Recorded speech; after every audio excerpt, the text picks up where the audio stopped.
बिस्मिल्लाहिर्रहमानिर्रहीम। अस्सलाम वालेकुम नाज़रीन, आप देख रहे हैं 92.8 विद सादिया अफसाल। नाज़रीन, इमरान खान साहब का पाकिस्तान तहरीक इंसाफ का जो हकीकी आज़ादी लॉन्ग मार्च है वो इस्लामाबाद की तरफ आ रहा है। अगले जुमे को तारीख दी गई है कि इस्लामाबाद हम एंटर होंगे। इस्लामाबाद के जो इंतजामात हैं वो हम आपको हर प्रोग्राम में, हर बुलेटिन में आपको पता चलता ही रहता है कि वो क्या हैं। और अब तो वजारत दाखिला ने जो रेड जोन है उसको भी तौसी देने का फैसला कर लिया है, यानी कुछ ऐसे एरियाज जो पहले रेड जोन में नहीं आते थे वो उनको भी रेड जोन में शामिल अब किया जा रहा है। जो सब कुछ ये तमाम मामला चल रहे हैं जहां पर खान साहब कहते हैं कि जी मैं अपने अवाम को आज़ादी दिलवाना चाहता हूं इन तमाम अनासर से जो इस वक्त पावर में बैठे हैं, और बकौल उनके वो जिस तरीके से बात करते हैं कि एक रिजीम चेंज ऑपरेशन के तहत जो है इन लोगों को मुसल्लत किया गया है। वहीं पर ये जो मौजूदा हुकूमत है ये इमरान खान साहब के इस लॉन्ग मार्च को इस बात से मंसूब करते हैं कि आप सिर्फ और सिर्फ जो नवंबर में होने वाली तैनाती है उसके लिए सब कुछ कर रहे हैं। साबिक वज़ीर आज़म नवाज शरीफ ने भी इस पर ट्वीट किया, उन्होंने भी अपना मौक़िफ़ दिया।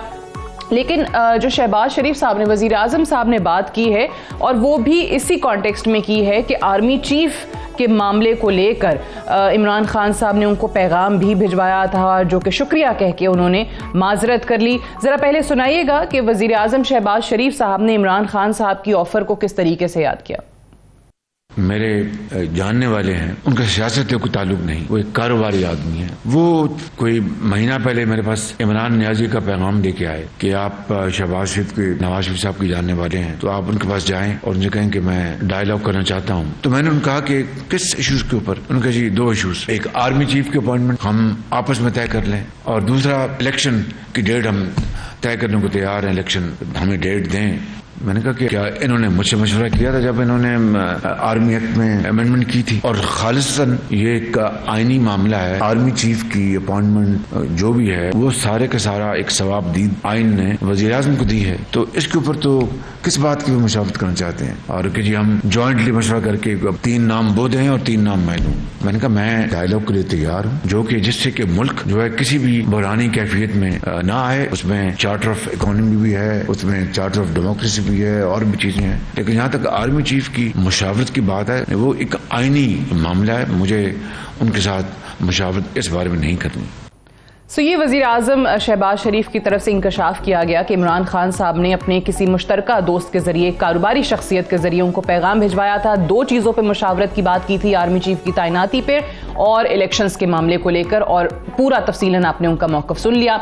इमरान खान साहब ने यकीनी तौर पर इस बात का जवाब देना था और उन्होंने जवाब दिया। क्या कहा वो भी सुना दीजिए। कि शहबाज शरीफ, आपने एक बयान दिया कि मैंने आपको पैगाम पहुंचाया है कि हम आर्मी चीफ का बैठ के फैसला करें। देखो शहबाज शरीफ, बात सुन लो, मैं बूट पॉलिश करने वालों से बात नहीं करता, मैं उनसे बात कर रहा हूँ और की जिनको मिलने के लिए आप गाड़ी की डिक्की के अंदर छुप के जाया करते थे। तुम्हारे से बात करने का फायदा है क्या? तुम्हारे पास है क्या? तुम्हारी तो जिंदगी है कि बड़े बड़े बूटों की पॉलिश करो। तुम्हें जिस तरह बिठाया गया है, पहले वो अमरीकनों के घुटने और गोडे दबाए, उसके बाद डिक्की में बंद होके जाके उधर जूते पॉलिश किए, और आज सारी दुनिया में फिर रहे हो कि जी मुझे पैसे दे दो, पाकिस्तान को पैसे की जरूरत है। ये साबिक वज़ीर आज़म ने मौजूदा वज़ीर आज़म के इंकशाफ का जवाब इस तरीके से दिया है। एक तरफ हुकूमती टीम बनी, और कल भी हम प्रोग्राम में इस पर बात कर रहे थे कि वज़ीर आज़म ने कहा था कि मुज़ाकरात होने चाहिए, बिल्कुल, और ये टीम इसीलिए बनाई जा रही है। और उसके बाद हमने देखा यकायक हुकूमती जो स्टैंड था वो तब्दील होता गया, और तमाम वज़रा यके बाद दीगरे आकर ये प्रेस कॉन्फ्रेंसेस करते रहे कि हम इनसे क्यों बात करेंगे, ये हैं कौन, इनसे हमारा बात करने का कोई इरादा नहीं है, कोई मुज़ाकरात नहीं हो रहे। आज भी थोड़ी देर पहले वजीर दिफा ने जो प्रेस कॉन्फ्रेंस की उसमें भी उन्होंने यही कहा कि बिल्कुल कहीं पर कोई मुज़ाकरात नहीं हो रहे। अगर आप सीएम पंजाब को देखें, चौधरी परवेज इलाही, तो उन्होंने आज फिर से ये बात की है कि बिल्कुल मुज़ाकरात हो रहे हैं, मुज़ाकरात जहां होने चाहिए वहीं हो रहे हैं, और बैकडोर चैनल्स जो हैं वो ओपन हैं, और बकौल उनके जहां पर तमाम बात खत्म होती है वहीं पर खान साहब के मुज़ाकरात हो भी रहे हैं। पहले तो ज़रा इन्हीं चीज़ों पर बात करेंगे कि पाकिस्तान की सियासत में चल क्या रहा है। अभी मौजूदा हुकूमती वज़रा प्रेस कॉन्फ्रेंसेस करके कहते हैं कि जी देखें ये DGISI को तनकीद का निशाना बना रहे हैं। माजी में वही पार्टी जो है वो एक और DGISI, साबिक DGISI उनको निशाना बनाती रही है। सो ये तमाम चीज़ें आज के प्रोग्राम में इन पर बात होगी। अली परवेज़ मलिक साहब हमारे साथ मौजूद हैं, MNA है, पाकिस्तान मुस्लिम नवाज के सीनियर रहनुमा है, बहुत शुक्रिया आपकी तशरीफ आवरी का। और सेनेटर ओन अब्बास बपी साहब हमारे साथ मौजूद हैं, सीनियर रहनुमा है पाकिस्तान तहरीक इंसाफ के, आपका भी बेहद शुक्रिया ओन अब्बास साहब। अली परवेज़ मलिक साहब, पहले तो जरा इसी की क्लैरिफिकेशन में चाहूंगी। देखिए आज ख्वाजा आसिफ कह रहे थे कि जी बिल्कुल माजी में हमसे भी गलतियां हुई हैं। अब आप जो है वो उनके इमरान खान साहब के सॉर्ट सुनाएंगे कि देखें ये DGISI को ललकार रहे हैं, ये देखें फौज को बदनाम कर रहे हैं। आज सहाफियों ने उनसे भी सवाल किया कि माजी में आप भी जनरल बाजवा का नाम लेते थे, आप भी जनरल फैज का नाम लेते थे, सर्विंग जनरल्स थे ये। सो आप लोगों में और उनके बयानात में, आपके क्रिटिसिज्म में, उनके क्रिटिसिज्म में फर्क क्या है? जी सादिया, सबसे पहले तो मैं ये गुजारिश करूंगा कि अगर हम किसी के ऊपर इल्ज़ाम लगाते हैं तो हमारे पास इतनी इखलाकी जुर्रत होनी चाहिए कि हम उन लोगों के नाम ले सकें। इस तरह से मफरूज़ों के अंदर गुफ्तगू नहीं करनी चाहिए, ख़ास तौर पे जब आप एक साबिक वज़ीर आज़म हो। उसके बाद ये जो हकीकी आज़ादी मार्च इमरान खान साहब हमें बता रहे हैं कि वो इलेक्शंस के लिए लेके बाहर निकले हुए हैं, तो मैं सिर्फ आपसे गुजारिश करूँगा कि वो ये हकीकी आज़ादी मार्च छोड़ के जो कल एक मीटिंग करने के लिए जो असद उमर साहब ने हमें बताया, क्या ये जो आपकी आज़ादी मार्च है, हकीकी आज़ादी मार्च, ये उसी के सिलसिले के अंदर किसी से मुलाकात करने गए थे? क्या यही इनका तरीक़ेकार है? क्या जो ऐवान सदर के अंदर ये जो छुप छुप के शाम को मुलाकातें करते रहे थे, तो क्या ये इनका निज़ाम है, ये तरीक़ेकार है जो हकीकी आज़ादी ये दम से दिलवाना चाह रहे हैं? तो सबसे पहले तो जुर्रत पैदा करें कि बताएं ये चाहते क्या हैं, और लोगों को इस चीज़ के अंदर कंफ्यूज मत करें कि इसके पीछे मकसद क्या है।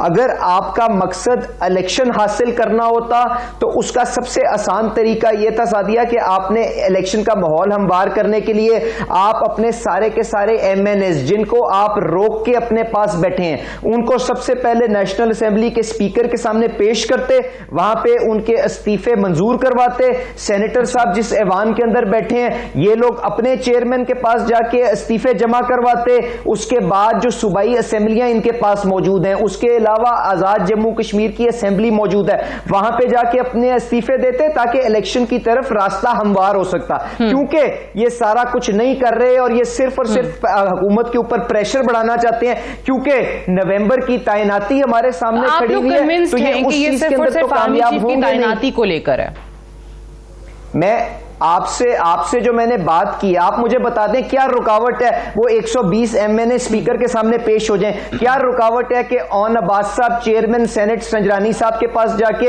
अपना इस्तीफा कंफर्म कर दें? क्या रुकावट है कि पंजाब की और KPK की और वो जो गिलगित बल्तिस्तान की और आजाद जम्मू कश्मीर की असेंबलियां डिसॉल्व कर दीजिए? नहीं कर रहे ना।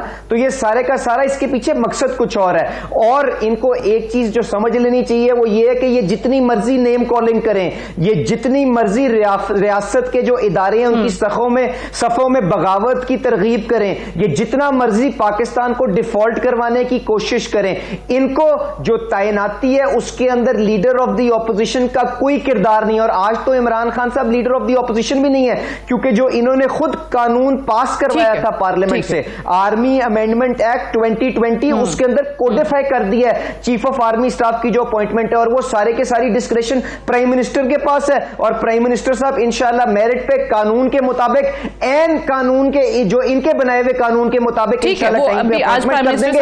इन्होंने जितना रोना धोना कानूनी और आईनी तरीका यही है, वो इख्तियार मेरे हाथ में है, वजीर आजम के इख्तियार में है, और मैं ही उसका इस्तेमाल करूंगा। इमरान खान साहब का कोई किरदार नहीं होगा।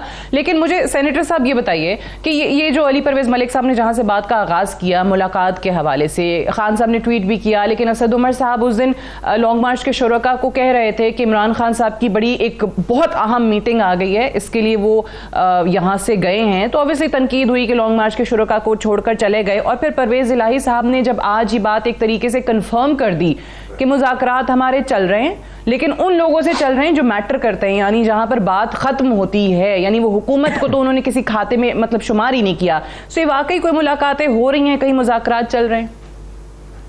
बिस्मिल्लाहिर्रहमानिर्रहीम। इस बात का डिनाइल तो कल रात को ही आ गया था कि जब खान साहब वहां से निकले हैं, क्योंकि आपको पता है कि मुरीदके के करीब जहां पे हमारा था वहां पे ठहरने की कोई जगह नहीं थी, और हमारा जो रूटीन का एक स्केड्यूल ये है कि खान साहब सुबह 11 बजे लॉन्ग मार्च का आगाज करते हैं और शाम को मगरिब के बाद किसी भी पहर के ऊपर वो उसको कॉल ऑफ करके जो करीब तरीन उनकी रिहाइश होती वहां चले जाते हैं और सुबह फिर उसका आगाज हो जाता है। तो उसका रूटीन का मसला था कि वो वहां से गए क्योंकि Lahore was the closest point, और रात को मैं ये बहुत क्लैरिफाई हो गया था। लेकिन साहब ने कह दिया था इसलिए शायद मीटिंग नहीं, उन्होंने मीटिंग का कहा था, और मीटिंग लीडरशिप की मीटिंग थी, ऑफ कोर्स हमारी अपनी पार्टी लीडरशिप की मीटिंग थी रिगार्डिंग लॉन्ग मार्च के अरेंजमेंट्स के हवाले से। उसका यकीनन परवेज इलाही साहब के स्टेटमेंट से, अब जिस तरह परवेज साहब कह रहे हैं यकीनन उनके नॉलेज में कोई होगा, I am not privy to that information, but having said that, अगर किसी जगह पे मफरूजे के तौर पे अगर कोई मुज़ाकरात हो भी रहे तो फिर पाकिस्तान के अंदर किसी सिस्टम से हो रहे हैं, किसी सेटअप के साथ हो रहे होंगे, तो इसमें कौन सी बड़ी डील है। और इस चीज के ऊपर तो सब बारहा कह चुके हैं कि हमारा एक ही मैंडेट, अगर कहीं पे फॉर एग्जांपल मुज़ाकरात होते हैं तो मानते क्या है, एक नए free and fair fresh elections की डिमांड। ये कौन सी इतनी बड़ी ऐसी तकलीफ है जिसके लिए लोग हमें कहते हैं कि रात के अंधेरों में या सुबह के उजालों में हम मांग तो सिर्फ एक इलेक्शन है कि इस वक्त की गवर्नमेंट के पास मैंडेट नहीं है। जैसे मलिक साहब ने फरमाया कि जो वजीर आजम है ये उसके पास अख्तियार है कि वो लगा सके, पर ये अख्तियार किसके पास है कि जिसको अवाम ने वोट दिया था वो सिस्टम के बाहर है, और जिसको वोट नहीं दिया था यानी कि 80 जमातों वाला एक शख्स अपने आप को जो इस वक्त बराजमान करार के बैठा है, वो अगले 3 साल के लिए इस मुल्क का सल्तनत का एक अपना सपा सलार मुकर्रर करता है, और उसको अपनी हुकूमत का पता नहीं कि अगले 2 महीने 4 में जब इलेक्शन होंगे वो उस वक्त मौजूद नहीं होगा। तो ये एक कॉन्फ्लिक्ट ऑफ इंटरेस्ट आता है जिसके ऊपर बार बार खान साहब कह रहे हैं कि ये इसका राइट, एथिकल राइट नहीं बनता। यकीनन इख्लाकियात शहबाज शरीफ का फील्ड नहीं है, ये उसका मैनिफेस्टो है ही नहीं कि वो इख्लाकियात की बात सुने। कानून में तो यकीनन वो जीत रहा होगा, लेकिन इख्लाकियात it has no moral value कि वो इस वक्त बैठ के डिसाइड करे। लेकिन इसमें कहीं शर्म नहीं। आप खान साहब ने आज कहा ये वतन मेरा है, ये फौज मेरी है, तो सबसे बड़ी बात अगर कहीं कोई डायलॉग्स अगर हो है तो बताइए। सही है। नहीं देखिए, मैं अगर हम मुझसे पूछेंगे तो मैं तो ऑब्वियसली डायलॉग के मुज़ाकरात की हामी हूं। हम तो कल भी इनफैक्ट ये बात कर रहे थे कि हुकूमती जमात जो बनी, जो कमेटी बनी, उसमें जो वज़रा की कल जिस तरीके से यके बाद दीगरे प्रेस कॉन्फ्रेंसेज हुई वो हालात बिगाड़ेंगी बजाय इसके कि कहीं चीज़ें संवर सकें, क्योंकि वज़ीर आज़म मुज़ाकरात की बात करते हैं, उसके बाद अली मलिक साहब आपके पार्टी के हॉक्स आकर कहते हैं कि जी ये हैं कौन, हम इनसे क्यों मुज़ाकरात करें। मुज़ाकरात के लिए पहल हुकूमतों को ही करनी पड़ती है, हुकूमत को ही कहीं ना कहीं कोई मिडिल ग्राउंड, कोई मिडिल सोल्यूशन जो है वो तलाश करना पड़ता है। आपको नहीं लगता कि ये जिस तरीके से कल प्रेस कॉन्फ्रेंसेज हुई और आज भी इनफैक्ट वजीर दिफा की प्रेस कॉन्फ्रेंस हुई, ऐसा ना हो कि आप लोगों की बात तो ना बने लेकिन एंड पे तब तमाम पार्टियां, तमाम सियासतदान जो है वो हाथ मलते रह जाएं? अच्छा सादिया, गुजारिश इस तरह से है कि पहले तो मुझे ये सुन के बड़ी हैरानगी हुई कि मुरीदके के पास कोई ऐसी जगह नहीं है जो इमरान खान साहब के शयाने शान हो और वो वहां पे कयाम कर सकते हो। तो क्या मुरीदके में लोग नहीं बसते? तो इमरान खान साहब को वहां पे जो अपने घर जाके उनको आया, तो मुझे बताएं जब कामों की पहुंचेंगे तो क्या फिर वो लाहौर जाएंगे? उसके बाद जो अवाम के बच्चों को अपने साथ खराब करते हुए वहां पे सड़कों के ऊपर ख्वार कर रहे हैं, क्या वो किसी के बच्चे नहीं है? तो खुदा के लिए इस किस्म की जो गुफ्तगू है ना, दोगली गुफ्तगू, कि आप जाएं पीछे बैकडोर निगोशिएशंस के लिए, अवाम के बच्चों को आगे करें, अपने बच्चों को जाके बाहर बिठा दें, इन कामों से बाहर आ जाएं और रियासत के मफादात को अव्वलीन तरजीह दें। मैं सिर्फ ये गुजारिश कर रहा हूं। उसके बाद कहते हैं कि जी मैंडेट हमारे पास मौजूद नहीं है। तो आप जरा आइन अपने सामने, आइन की किताब मंगवा लें और उसके ऊपर आप मुझे बता दें कि जो हुकूमत वक्त होती है वो किस प्रोसेस के तहत बनती है। क्या ये वो हुकूमत नहीं होती जिसके पास नेशनल असेंबली के अंदर मेजॉरिटी मौजूद होती है, और जब असेंबली की एक मुद्दत मौजूद है और उसकी अभी 1 साल के करीब तकरीबन वक्त पड़ा हुआ है, तो ये किस आइन की किताब के मुताबिक, ये किस कानून के मुताबिक कह रहे हैं कि शहबाज शरीफ साहब के पास मैंडेट नहीं है? सिर्फ इसलिए कि इमरान खान साहब को एक आईनी तरीकाकार से आपने हुकूमत से अलहदा कर दिया है तो इनके लिए सारा सिस्टम जो है वो डीलिजिटिमाइज हो गया। तो ये किस किस्म की गुफ्तगू है? उसके बाद कहते हैं कि जी चीफ ऑफ आर्मी स्टाफ को अपॉइंट करने का उनके पास कोई मॉरल, उनके पास अथॉरिटी नहीं है। तो सादिया, मैंने आपको लीगल स्टैंडिंग पहले बता दी, मॉरल अथॉरिटी तो उस वक्त हम बात करें ना जब शहबाज शरीफ साहब के पास ये इख्तियार हो कि वो सेनेटर साहब को चीफ ऑफ आर्मी स्टाफ बना सकते हैं, वो मुझे बना सकते हैं या आपको चीफ ऑफ आर्मी स्टाफ बना सकते हैं। वो कानून जो आपने खुद पेरेंट किया था उसके मुताबिक ऐसे अफसरान के दरमियान जिन्होंने 30-40 साल इस रियासत की खिदमत की है, जो उस प्रोसेस के अंदर से राइज करके लेफ्टिनेंट जनरल के रैंक तक पहुंचते हैं, हमारी नजर में तो इक्वली कॉम्पिटेंट,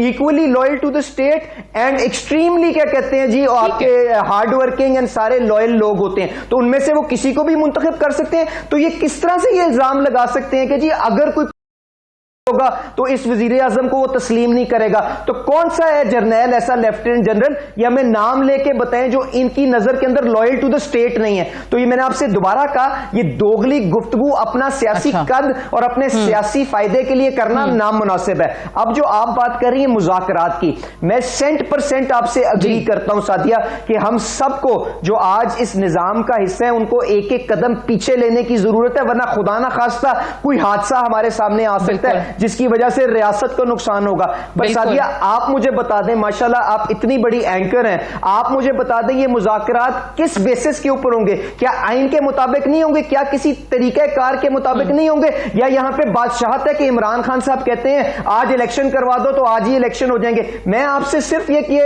मफरूजे में गुफ्तगू करता हूं, अगर सपोज करें लेकिन मैं वही कहती हूं कि ये सियासतदान आपस में एक टेबल पर आएंगे, बैठेंगे, इनकी सुनेंगे, आप अपनी सुनाएंगे, तो उन्हीं कहीं ना कहीं कोई बात बनेगी। लेकिन दोनों तरफ से अनफॉर्चुनेटली बड़ी रिजिड पोजीशंस हमें नजर आती है ना। वो कहते हैं कि जी इनसे हमने बात नहीं करनी, आपकी तरफ से भी यही कहा जाता है। जी मुकम्मल कीजिए। एक मुद्दत मौजूद है, जब मुद्दत, जी मैं आपसे गुजारिश ये कर रहा हूं कि बादशाहत नहीं है। अगर आप सिर्फ इसलिए कि आप हुकूमत में नहीं, अगर आप लीगैलिटी ऑफ द प्रोसेस को क्वेश्चन करेंगे तो इससे निजाम को नुकसान पहुंचेगा।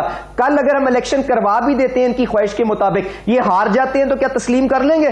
चलें, अगर हम उसको रिवर्स कर दें सिचुएशन, अगर ये जीत जाते हैं और हम इनके 5,000 10,000 का जो हकीकी आजादी मार्च लेके आ रहे हैं, इसके सामने हम 50,000 का हकीकी मार्च लेके आ जाते हैं, तो क्या दोबारा इलेक्शन करवाएंगे? तो निजाम का मत मजाक उड़ाएं, कानून और आइन की जहां पे चलता ही रहेगा सिलसिला, कभी स्टेबिलिटी आएगी, हम उसका एहतराम करेंगे। चलिए, हैविंग सेड दैट, आपका मौकफ आ गया, मैं ऑन अब्बास साहब से भी जवाब लूंगी, एक ब्रेक भी लेनी है मुझे। लेकिन आपने जो बात की थी ना कि कौम के बच्चों को निकाल के, उस पर भी ब्रेक से वापस आकर बात करेंगे, क्योंकि ऑब्वियसली अगर प्रोटेस्ट है, जमहूरी माशरा है, so this has to be a personal choice, right? अगर आप पाकिस्तान तहरीक इंसाफ या PMLN या पीपल्स पार्टी या कोई भी जमात के अगर कारकुनों को लगता है कि उन्होंने निकलना है तो वो निकलेंगे, उस पर भी थोड़ा सा ये भी जरूर फरमाइएगा कि फिर हुकूमत को इस तरीके से सरकारी इश्तहारात देकर तमाम मीडिया पे ये बताने की जरूरत क्या है कि जी ये अपने बच्चों को ना आने दें और बड़ा गलत कर रहे हैं आप लोग, और वजारत दाखिला के सरकारी इश्तहारात बाकायदा चैनल्स पर चलाए जा रहे हैं। एक ब्रेक ले लें, ब्रेक से वापस आएंगे, डिस्कशन को हम यहीं से आगे बढ़ाएंगे। Stay tuned.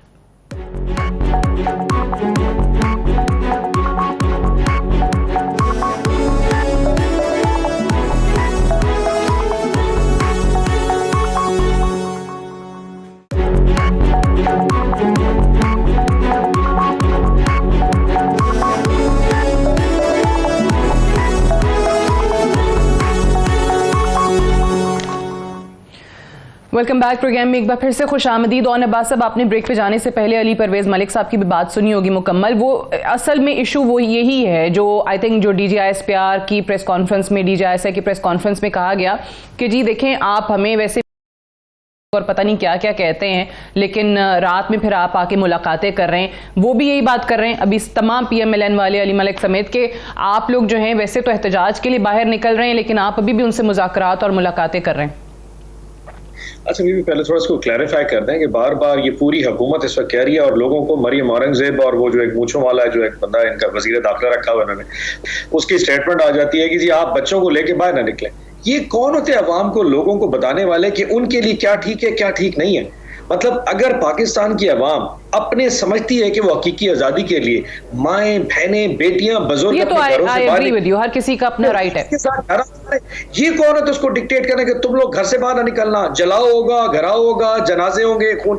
ये किस किस्म की थ्रेट है? ये कौन सी हुकूमत बैठी है जो लोगों को ये कह सकती है कि तुम घर से बाहर निकल सकते? शर्म आनी चाहिए इनको बात करते। नंबर 1, मेरे मलिक साहब बड़ा प्यारा दोस्त, आपके एक साहब ने आकर कह दिया था ना जिनकी रुकनियत कल खत्म की आपने, ना जी, अभी फरमा रहे थे जी कि निजाम जो है ना वो ये निजाम को बिगाड़ना चाह रहे हैं। बीबी कौन से निजाम?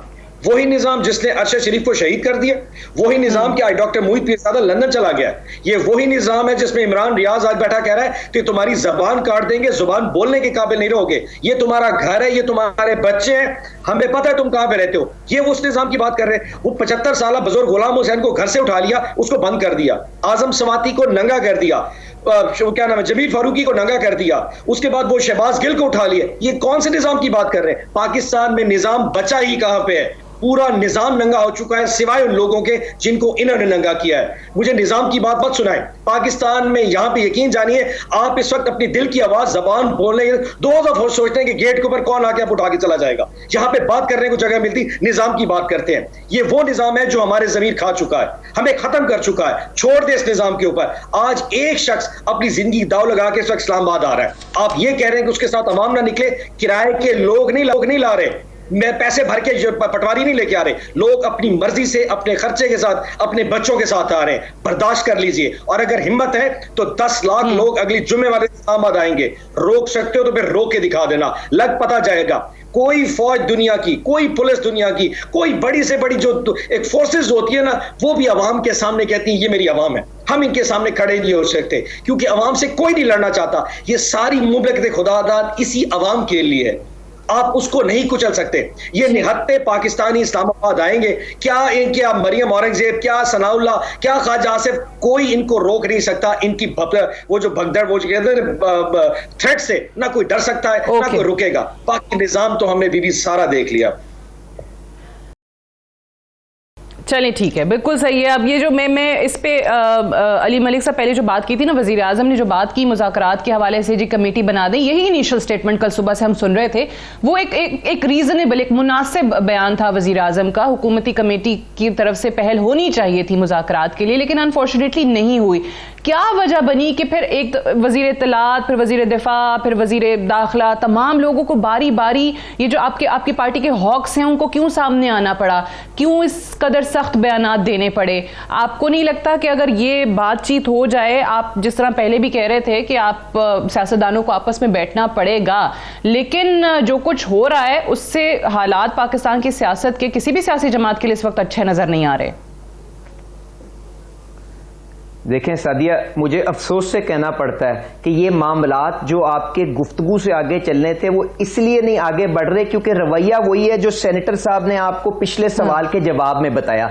अगर ये दस्तूर और निजाम को मानते ही नहीं तो मुझे बताएं, आप ये नेगोशिएशंस किस कानून के मुताबिक करेंगे? आप किस बेसिस के ऊपर करेंगे? बुनियादी मकसद ये है कि ये बादशाहत समझते हैं यहां पे है, और अगर इमरान खान बादशाह वक्त नहीं है तो ये किसी को काबिल कबूल, किसी को एक्सेप्ट करने को तैयार नहीं है। अब नहीं, वो उस पे आती हूँ, लेकिन पहले मेरा सवाल जरा उसका, वजीर आजम एक बात कर रहे हैं, वजीर आजम एक बात कर रहे हैं, लेकिन फिर पार्टी के वुजरा को, हुकूमती वुजरा को आके एक दूसरा बयान क्यों देना पड़ता है? गुजारिश ये है कि मैं पहले अपना जवाब दूंगा फिर आपके नए सवाल पे आऊंगा ना।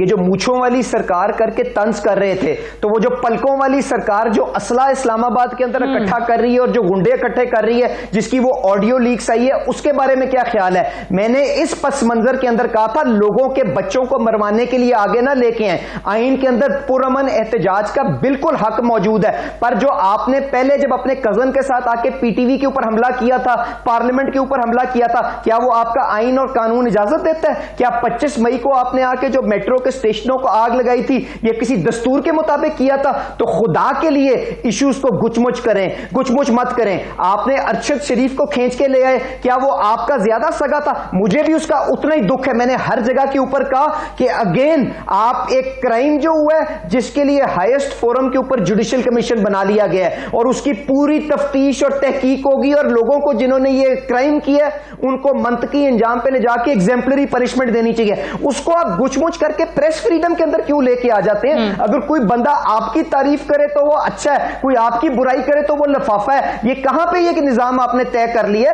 तो खुदा के लिए अपनी पसंद नापसंद से आगे निकले। मैं बार बार कह रहा हूं, आप जिस किस्म की नफरतें बोल रहे हैं इससे आप रियासत पाकिस्तान को कमजोर कर रहे हैं, और इस चीज का एहसास करें। मैं आपकी आवाज लेके वजीर आजम साहब के पास जाने को, आपका वकील बनने को को तैयार हूं, पर अपने रवैयों को रिव्यू करें। अगर आपको इलेक्शन चाहिए तो एक सेकंड के लिए ये भी सोचें कि जो आज मखलूत हुकूमत यहां पे मौजूद है वो आपका दिया हुआ गंद साफ कर रही है। आज आपके दिए हुए जो यहां पे बारूदी सुरंगें थे उनको यहां पे डिफ्यूज करने के चक्कर के अंदर उन्होंने अपना पॉलिटिकल कैपिटल को नुकसान पहुंचाया है। तो ये कहां की जायज आपकी डिमांड है कि आज आपका गंद साफ करते करते अगर वो गैर मकबूल हुए हैं तो आप फौरन जनरल इलेक्शन के अंदर चले जाएं। अगर जिमनी इलेक्शन को आपने मेयार बनाना है तो आप जब हुकूमत के अंदर थे क्या दर्जन से ज्यादा जिमनी इलेक्शन उस वक्त हुकूमत उस वक्त की ऑपोजिशन नहीं जीती थी? तो निजाम को, दस्तूर का एहतराम करें। उसके मुताबिक अगर एक दिन भी ज्यादा ये हुकूमत असेंबली रहती है और एक दिन भी ज्यादा यहां पे हुक्मरानी करने की कोशिश करती है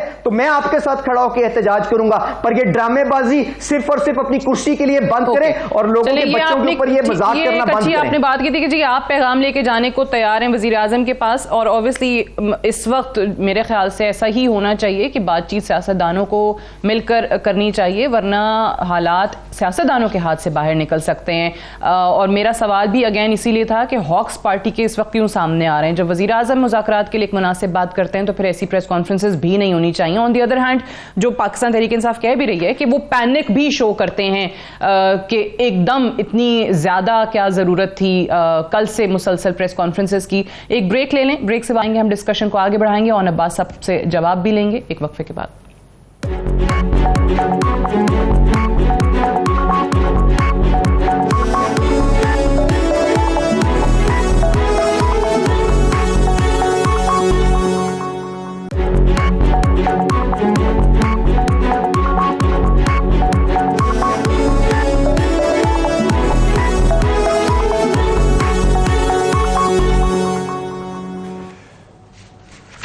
वेलकम बैक टू गेम में एक बार फिर से खुश आमदीद। और अब्बास साहब, ऑब्वियसली हुकूमत के हवाले से अगर हम बात करें तो महंगाई है, परफॉर्मेंस अच्छी नहीं है, तमाम चीज़ें आपसे आपकी परफॉर्मेंस, हुकूमत की परफॉर्मेंस को लेकर जितनी आप बातें करेंगे मैं आपसे अग्री करूंगी। लेकिन हैविंग सेड दैट, बहुत सारे लोगों को ऑब्वियसली इस हुकूमत के हवाले से ख्याल यही है कि ये जब तक चीज़ें ठीक नहीं कर देते या इनको थोड़ी उम्मीद नहीं हो जाती कि हम जो है वो इलेक्शंस में अवाम के पास ये लेकर जाएंगे, तब तो इलेक्शंस में वो जाने वाले नहीं है। उनको पता है उनका सियासी नुकसान होगा। लेकिन पाकिस्तान तहरीक इंसाफ इलेक्शंस को लेकर जो मुतालबा कर रही है, कल फवाद चौधरी ने, उससे पहले एक दो और पाकिस्तान तहरीक इंसाफ के लोगों ने कहा कि आप हमें ना टाइम दे दें, डेट दे दें इलेक्शन की। हुकूमत ने कहा अगस्त तक हम मुद्दत पूरी करेंगे। फवाद चौधरी ने कहा आप मार्च में इलेक्शंस की डेट दे दें, अप्रैल में इलेक्शंस की डेट दे दें। किसी ने कहा जून में इलेक्शंस की डेट दे दें, जुलाई में इलेक्शंस की डेट दे दें। सो मुझे बताएं कि जून, जुलाई या अप्रैल में ऐसे इलेक्शंस में क्या हो जाएगा जो अगस्त के बाद नहीं हो सकता? ये 3-4 महीने से क्या फर्क पड़ जाएगा?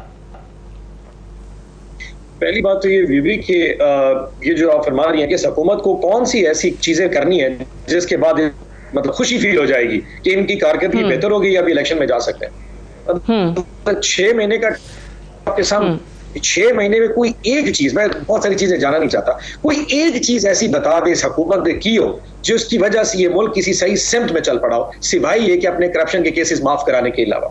आज तो मजे की बात है कि मलिक साहब की अपनी लीडर जो है ना वो तो भी लंदन में थे, जो इनकी लीडर साहिबा है वो भी पासपोर्ट लेके लंदन चली गई। यानी कि यहाँ अवाम की तकलीफ से इनका कोई लेना देना नहीं है। वो वहां पे जनाब हैरिस में शॉपिंग भी हो रही है, एजर पे कॉफी पी रही होगी, सब कुछ चल रहा होगा। अवाम की तकलीफ कोई इनका मसला है नहीं। सो 6 महीने अगले हो, साल अगला हो, 10 साल हो, यकीन जानिए इनको अवाम की तकलीफ से कोई लेना देना। जो डेट की बात आप बार बार कर रही हैं, हमारा पॉइंट ये है कि एक दफा आप ये डेट दे दें ताकि ये डिफाइन हो जाए ये मैंडेट किसके पास है, ताकि जो मेजर फैसले हैं इस मुल्क के वो कम से कम डिफाइन होना शुरू हो जाएंगे। और जुलाई का हमने नहीं कहा, हमने कहा कि नियरेस्ट पॉसिबल डेट जो प्रैक्टिकली पॉसिबल है वो आप तारीख दे दें ताकि उसके बाद मुल्क इस मोड में चला जाए कि इलेक्शन की डेट आ गई। अब वो नवंबर के महीने में अगर डेट ऐलान होता है तो यकीनन 3 महीने 60 डेज 90 डेज का इंटरम सेटअप होता है, उसके बाद इलेक्शन हो जाते हैं। तो हमारा ये कि फरवरी या मार्च में इलेक्शन हो जाने चाहिए, कोई हद नहीं। इनसे पूछा जाए तो ये कहेंगे जी हमें तो अगले 10 साल देते, लेकिन यकीन जानिए एक आम शख्स से पूछ लें, छोड़ दें मुझे, मैं तो चलो पीटीआई कहूंगा, सड़क पे पूछे किसी शख्स से पूछ दें क्या तुम इस हुकूमत पे राजी हो, क्या तुम इसके हुक्मरान की पॉलिसी से राजी हो? वो कहेगा नहीं। जब अवाम की नब्ज ये कह रही है, आपके बाई इलेक्शन के रिजल्ट ये कह रहे हैं, पूरे का पूरी एक सेंस है, एक वाइब है पूरी पाकिस्तान कि ये हुकूमत एतमाद नहीं है, ये काबिल कबूल नहीं है, तो फिर ऐसी कौन सी जिद है जो सिस्टम से इनको बचा के बैठी है? यकीन जानिए मुझे शर्म आती, मैंने जो पहले आपको बात की है, बीबी आप तो खुद सहाफी हैं, यकीन जानिए आप टॉक शो करके चली, लोग खौफ के आलम में हम किस मुल्क में रह रहे हैं। मैं यकीन, आज मैंने इमरान रियाज की वीडियो देखी, मैं हैरान हूं वैसे कि इन्हें कि एक शख्स जनाजे पे गया बैठा, उसे कहते हैं ये शक्ल देखिए, ये तुम्हारी शक्ल है, ये तुम्हारा घर है, ये तुम्हारा कमरा है और ये तुम्हारी जबान है, तुम्हारी जबान काट देंगे। मतलब ये कौन सी सल्तनत में रह रहे हैं? माफ कर दे, हमसे कोई गलती है तो हमें माफ कर दे, जीने का हक हमारा भी है। और अगर इलेक्शन की एक छोटी सी एक हमारी ख्वाहिश है तो काइंडली पूरा करके देख लें, आपको भी पता चल जाएगा कि अवाम आपके साथ है। एक दफा इम्तिहान में अवाम को डाल तो दो, कब तक किसी के उसके ऊपर चलते रहेंगे? इतनी ख्वाहिश के ऊपर इतनी बड़ी तकलीफ देने की क्या जरूरत आ रही? कि लाएंगे इस्लामाबाद में देख लेंगे, और यार मार देना, बस करो। बच्चों की बात कर रहे हैं मलिक साहब, अवाम के बच्चे बाद में आएंगे। मैं आपसे कसम खा कहता हूं पहले हम लोग आएंगे। अगर मेरा आईनी हक के लिए आप समझते हैं, और निहत्ते आएंगे, कोई एक छड़ी भी नहीं उठा के आएंगे। अगर आप समझते हैं मेरा आईनी हक नहीं तो मार दीजिएगा, लेकिन हम आपके ऊपर हाथ नहीं उठाएंगे। ये मेरा आईनी हक है, वो आप मुझसे नहीं खींच सकते। अच्छा, कल ही मैं अपने प्रोग्राम में अली अमीन गंडापुर को मैंने फोन पे लिया था और उनकी जो ऑब्वियसली ऑडियो सामने आई उस पे मैंने उनसे बात की थी। चले वो तो उन्होंने कह दिया, दो मुख्तलिफ कॉन्वर्सेशंस थी, उनके टुकड़े जोड़ के वो कहते हैं राना सनाउल्लाह ने चला दी। बट मैंने उनसे पूछा, मैंने कहा असलहा वगैरह क्या आप कह रहे हैं कि आप मार्च में लेकर आएंगे? तो उन्होंने कहा कि बिल्कुल मैं अपना असलहा लेकर आऊंगा। अगर हुकूमत ने मेरे किसी कारकुन, किसी वर्कर को हाथ लगाया, मेरे किसी पार्टी मेंबर को हाथ लगाया, तो फिर जवाबी कार्रवाई मैं करूंगा। अच्छा सादिया, आपने शायद पूरा इंटरव्यू सुना, मैंने आपका वाला मैंने नहीं देखा। मैंने हम न्यूज पे समर अब्बास का प्रोग्राम देखा था और उसने कहा था ये मेरा जाती नुक्ता फिगर है, इस पार्टी से कोई ताल्लुक नहीं, मेरी जिंदगी को नहीं, मैंने उनसे बात की है, लाइव शो में बात की है। नहीं है जी, वो कह रहे हैं कि उन्होंने बात की है कि राना सनाउल्लाह जो है वो मुझे थ्रेट्स दे रहे हैं लोगों के जरिए, और अगर मार्च के अंदर मेरी पार्टी के किसी बंदे को हाथ भी लगाया तो मैं जवाबी कार्रवाई करूंगा, इसीलिए मैं असलहा लेकर आ रहा हूं। मैंने कहा आप धमकी दे रहे हैं? उन्होंने कहा मैं धमकी नहीं दे रहा, मैं पैगाम दे रहा हूं। अच्छा, एक बात सुनिए, मैं इसमें तो क्लैरिफाई करूं। पहले उन्होंने कहा ये मेरा जाती नुक्ता है सर, नंबर 1। नंबर 2, आपको पता है अली अमीन को जिंदगी को खतरा भी लाके उसको जो है ना डेथ थ्रेट्स भी आई, तो अपनी सिक्योरिटी का बंद। तीसरी बात ये, अली अमीन गंडापुर कहे कि मैं अपनी सिक्योरिटी के लिए बंदूक लेके आऊं तो वो बुरा। राना सनाउल्लाह कहे कि तुम में से जो इस्लामाबाद आएगा मैं उसे छठी का दूध याद करा दूं मुहज्जब तरीके से, वो अच्छा हो जाएगा। वो तो इस वक्त बैठा इंटीरियर मिनिस्टर है, उसकी गलत बात। राना सनाउल्लाह को ये बातें जेब नहीं देती, वजीर दाखिला है, उनके मनसब को जेब नहीं देती, गलत बातें कर रहे हैं। नहीं, गंडापुर ऑपोजिशन में बात करे तो सन्स बनती है। लॉ मिनिस्टर, इंटीरियर मिनिस्टर कहे कि इस्लामाबाद आए तो तुम्हें याद करवा दूंगा एक दफा, ये जस्टिफाई करता है? यकीन करे उसकी शक्ल देखे मुझे ना, मैं तो समझ नहीं सकता। एक बच्चे के पास बैठा था, कहते हैं इसकी नफरत कहां से आ रही है? मतलब लिटरली लोग कितना हेट करते हैं और लोगों को बैठा थ्रेट करता है मैं तुम्हें मार दूंगा। इस्लामाबाद मेरा भी हजूर जितना राना सनाउल्लाह का है, जितना मलिक साहब का है, उतना सादिया अफजाल का भी है। ये मेरा आईनी हक है, आप मुझसे क्या दे सकते हैं। सो अगर वो बुरा तो फिर अली अमीन भी बुरा, अगर वो अच्छा तो फिर अली अमीन भी अच्छा। ऐसा कि आप नहीं, वजीर दाखिला के बयानात में मैं तो खैर जब से उनके प्रेस कॉन्फ्रेंसेज हो रही हैं मैं तो कह रही हूँ कि वजीर दाखिला को ऐसी बातें नहीं करनी चाहिए। आप हुकूमत में हैं, आप इंटीरियर मिनिस्टर हैं कि मैं ये कर दूंगा, मैं ड्रोन्स के जरिए टियर गैस शेलिंग कर दूंगा, ये कर दूंगा, ऐसी बातें नहीं करनी चाहिए। I agree with you on this. Ali Malik साहब फरमाइए। देखें सादिया, गुजारिश ये है कि पहले मुझे बताइएगा कि सेनेटर साहब को सहाफियों का तर्जुमान किसने बना दिया है? यहाँ पे ये क्यों इन्होंने ये जिम्मेदारी अपने ऊपर सौंप ली है? मैंने आपसे कहा कि हम सब ने प्रेस फ्रीडम के लिए बेपनाह कुर्बानियां दी हैं। अगर नाजायज किसी को तंग किया जा रहा है, डॉक्टर मुईद हो या कोई और इमरान रियाज खान साहब हो, अगर नाजायज तंग किया जा रहा है बताएं, हम सारे मिल के उसके लिए तगदो करते हैं। पर जहां तक मुझे पता है डॉक्टर मुईद साहब तो एक लीव के ऊपर गए हुए पर्सनल मामले के ऊपर। अगर इनके पास कोई खास खबर है तो आके बताएं ताकि हम उसके ऊपर गुफ्तगू कर सकें ना। पर प्रेस फ्रीडम को मुझे भी यही पता है, मेरे कॉलीग मोरालिटीज हमने मीडिया के लिए तय करनी है, ये एक सेपरेट टॉपिक है।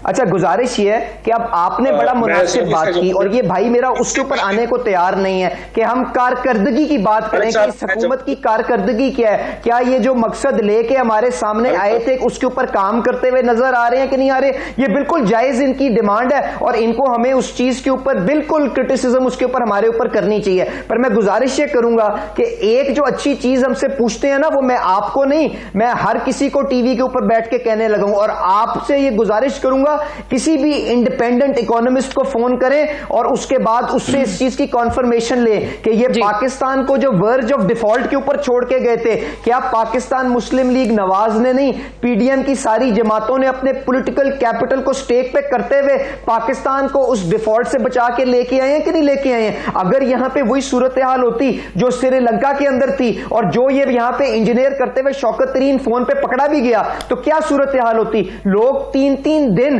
पेट्रोल के लिए कितारों में खड़े हुए वहां पे पाए जाते हैं। वहां पे लोगों की अमवात हुई है पेट्रोल की कितारों के अंदर खड़े होते हुए। अस्पतालों में दवाइयां दस्तयाब नहीं होती, ऑपरेशन नहीं हो सकते। तो ये तो इनकी तरजीह थी कि अगर इनको हुकूमत से निकाल दिया तो पाकिस्तान की ये शक्ल बन जाए। तो आज हमने मुश्किल फैसले करके IMF प्रोग्राम को रिवाइव करके वर्ज ऑफ डिफॉल्ट से तो बचा लिया है ना। अब इंशाल्लाह इस मामले को स्टेबलाइज करके, ठीक है, लेकिन मुझे एक बात बताइए, अगर अप्रैल में ये डेट मांग रहे हैं, मार्च में डेट मांग रहे हैं इलेक्शंस की, आज हुकूमत अनाउंस कर देती है, इनकी बात चले मान जाती है कि हम ठीक है अप्रैल में इलेक्शंस करवाएंगे, तो उससे ये जो नवंबर वाली चीज है, अपॉइंटमेंट वाली, तैनाती वाली, वो तो गुजर गई। वो वाली चीज तो फिर खत्म हो गई ना कि आर्मी चीफ की तैनाती के लिए नहीं कर रहे हैं, इनको इलेक्शंस चाहिए। वो भी कब चाहिए? मार्च अप्रैल में चाहिए।